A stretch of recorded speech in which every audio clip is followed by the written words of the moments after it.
Kinumpirma po ninyo na kasinungalingan ang sinabi ni Alice Guo. Sinabi niya na hindi kayo magkakilala. Nagsisinungaling po siya.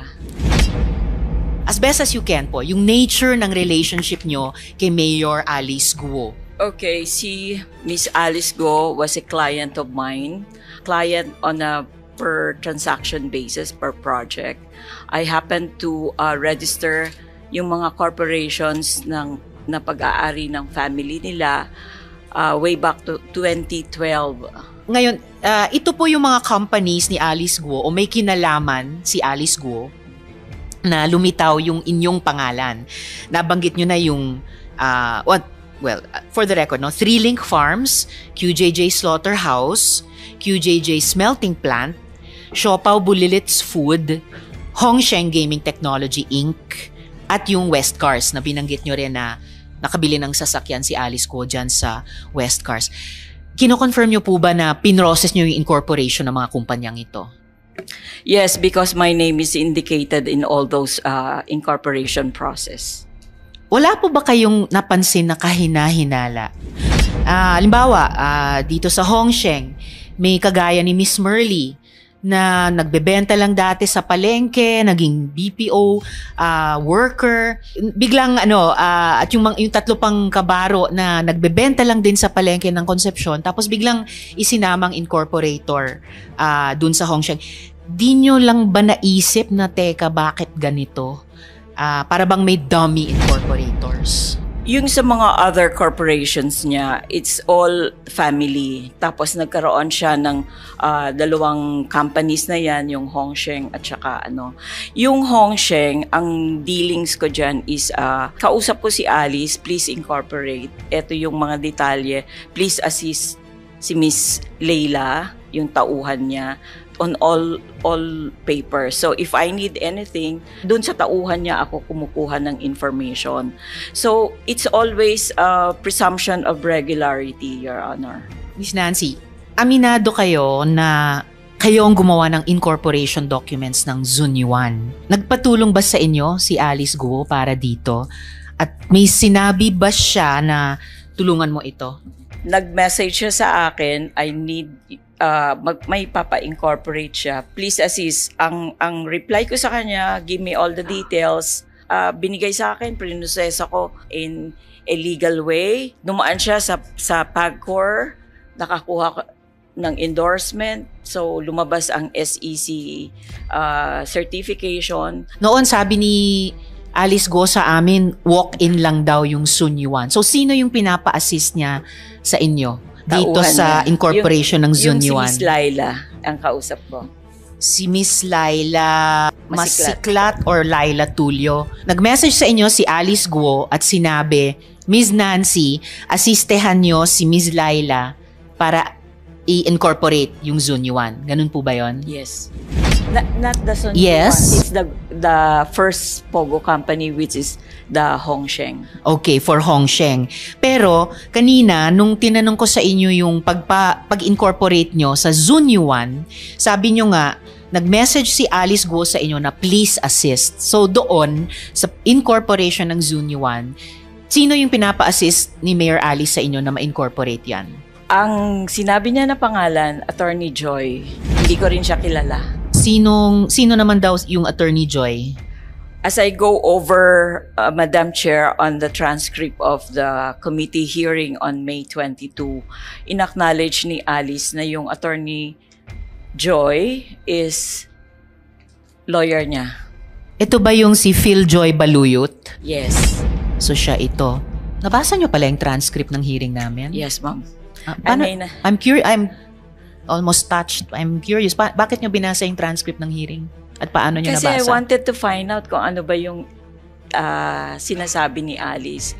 And maraming talaga, dininay niya ako, hindi niya ako kilala. So you're confirming na si Alice Guo, pina-assist niya sa inyo si Attorney Phil Joy Baluyot para i-incorporate ang Zunyuan.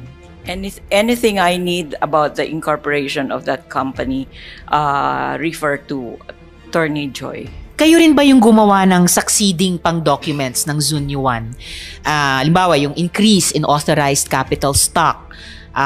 Kasi bakit andun pa yung pangalan nyo? Okay, it's like this. Kaya nga nung may sulat ako sa office nyo, in-indicate ko yon, may notation ako.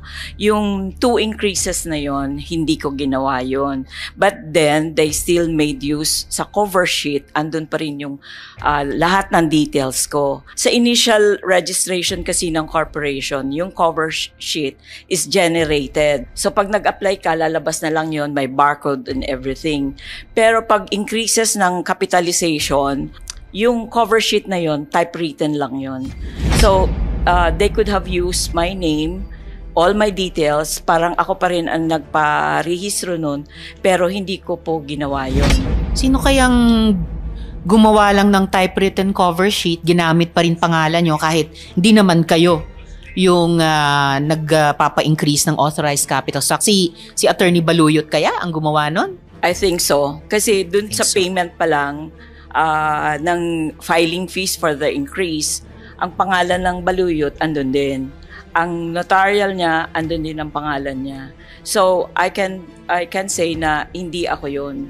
So, ayon sa inyo, ginamit yung pangalan nyo dun sa succeeding documents ng Zunyuan, pati yung increase sa authorized capital stock, gamit ang isang typewritten copy ng cover sheet, gamit ang pangalan nyo, and ang teorya ninyo ay dahil lumabas yung pangalan ni Attorney Baluyot dun sa pagbayad ng filing fee at siya rin yung nagnotaryo o nagpanotaryo? Siya nagnotaryo. Siya mismo ang nagnotaryo na probably si Attorney Baluyot ang gumawa nito sa inyo. Yung sa payment of the filing fees for the increase, ang nakita ko doon, pangalan is Baluyot, pero it's not pangalan ni Attorney Joy. Alright, so kung sino mang Baluyot ang nakalagay doon, whether it's Attorney Phil Joy Baluyot or ibang Baluyot, abogado din po, I guess, kasi nagnotaryo. Possible na related sa kanya. Opo, pero abogado rin, kasi siya yung nagnotaryo, yung Baluyot na yon. Yung Attorney Phil Joy, sigurado ako na abogado po siya, pero yung nagbayad sa land bank, hindi ako sigurado kung abogado siya. Salamat po, Ms. Nancy. Kinumpirma po ninyo na kasinungalingan ang sinabi ni Alice Guo na wala siyang kinalaman sa Zunyuan at sa mga Pogo. Pero doon po sa isang pagdinig namin, nung pumupunta pa siya dito, flatly dineny niya nakakilala ho kayo. Ano masasabi niyo ho doon? Nagsisinungaling po siya.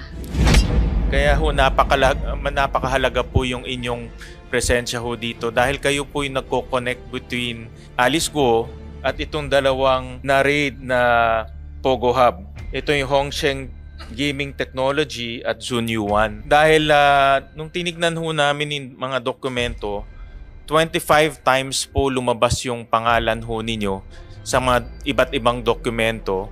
Kasama na ho nga dito yung family business ni Alice Guo. At sino ho nag-provide ng mga incorporators? Unahin muna natin Hongsheng. Miss Alice po. Sino ho nag-deposit ng capitalization? Kayo ho ba nag-deposit? Hindi po. Kasi ang sistema ngayon ng SEC sa capitalization, hindi naman nag-i-indicate kung nilagay yun. Wala kung kung nilagay yung actual amount nun. So ano na ho ang proseso ngayon para ipakita na may capital the usual dati may treasurer's affidavit. Correct.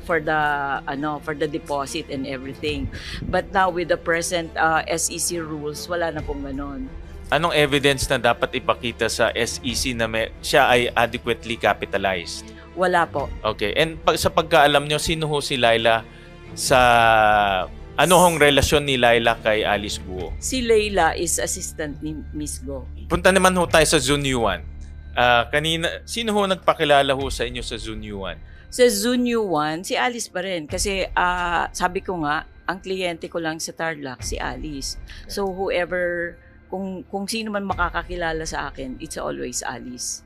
So si Alice ho ang nag-introduce ho sa inyo sa Zunyuan? Yes. Ang sabi niya, please assist Attorney Joy. Okay.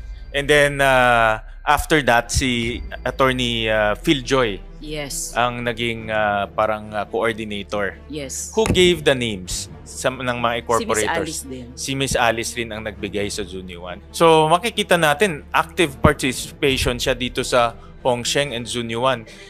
I think so. On the contrary na sinasabi niya wala siyang kinalaman sa Pogo. Ang sinasabi niya is nag-bridge siya. Hindi ko rin masasabi na hindi siya involved kasi yung sa first corporation, ang lease contract is under the name of Baofu. And ang representative niya, Alice Go. So hindi pwedeng magkahiwalay yon. Andun lagi yung bearing pangalan ni Alice. So ang lumalabas ho, siya yung may-ari, siya yung presidente ng Baofu, di ba? Yes. At one point. Ang Baofu po ang lessor. Yes. Correct? Ang lessee is Hongsheng and Zunyuan. Yes po. Correct? Let's go to Hongsheng first. Nung na-incorporate niyo itong Hongsheng, sino na ho ang mga kausap niyo doon?